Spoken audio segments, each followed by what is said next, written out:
ಸುಖಪಡ್ತೀಯಾ ಅಂತ ಕೇಳ್ತಾರೆ. ಯೇಸುಸ್ವಾಮಿ ಏನು ಹೇಳ್ತಾರೆ? ಹೌದು, ನಾನು ಸುಖಪಡ್ತೇನೆ ಅಂತ ಹೇಳ್ತಾರೆ. ನಿನಗೆ ಮನಸ್ಸು ಉಂಟಾ ಅಂತ ಕೇಳ್ತಾರೆ ಯೇಸುಸ್ವಾಮಿ. ಹ್ಞೂ, ನನ್ನ ಮನಸ್ಸು ಉಂಟು ಅಂತ ಹೇಳ್ತಾರೆ. ಅವನೇನು ಹೇಳ್ತಾನೆ? ನಿನಗೆ ಮನಸ್ಸು ಉಂಟರೆ ನನ್ನನ್ನು ಮುಟ್ಟಿ ಸೌಖ್ಯಪಡಿಸು ಅಂತ ಹೇಳ್ತಾರೆ. ಯೇಸು ಏನು ಹೇಳ್ತಾರೆ? ನೀನು ಕುಷ್ಠರೋಗದಲ್ಲಿ ಇರುವುದು ನನಗೆ ಮನಸ್ಸಿಲ್ಲ, ನೀ ಸುಖವಾಗಿ ಇರಬೇಕಂತಲೇ ನನಗೆ ಮನಸ್ಸು ಅಂತ ಯೇಸುಸ್ವಾಮಿ ಹೇಳ್ತಾರೆ. ಆವಾಗ ಯೇಸುಸ್ವಾಮಿ ಅವನು ಏನು ಕೇಳ್ತಾರೆ ಅಂತಂದರೆ, ಹಾಗಾದರೆ ನಿನ್ನ ಮನಸ್ಸಿದ್ದರೆ ನನಗೆ ಶುದ್ಧ ಮಾಡಬಲ್ಲೆ ಅಂತ ಹೇಳ್ತಾರೆ. ಯೇಸು ಏನು ಹೇಳ್ತಾರೆ? ನನ್ನ ಮನಸ್ಸಿದ್ದರೆ ನೀನು ಮೊಣಕಾಲು ಊರು ಅಂತಾರೆ. ಆವಾಗ ಅವನು ಮೊಣಕಾಲು ಊರ್ತಾನೆ.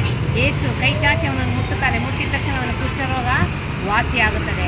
ಅವನು ಕುಷ್ಠರೋಗ ವಾಸಿಯಾಗಿಕೊಂಡು ಮನೆಗೆ ಹೋಗಿ ಸ್ವಸ್ಥವಾಗಿ ಅವನ ಕುಟುಂಬವಾಗಿ ಸಂತೋಷವಾಗಿ ಬಾಳ್ತಾನೆ. ಇವತ್ತು ನಿಮ್ಮ ಶರೀರದಲ್ಲಿ ಯಾವುದೇ ವಿಧವಾದ ಒಂದು ಕಾಯಿಲೆ ಇದ್ದರೂ ಯೇಸು ನಾಮದಲ್ಲಿ ಕೇಳುವಾಗ ಖಂಡಿತವಾದ ಒಂದು ವ್ಯಾಧಿ ಯೇಸುಸ್ವಾಮಿ ಸುಖಪಡಿಸುತ್ತಾರೆ.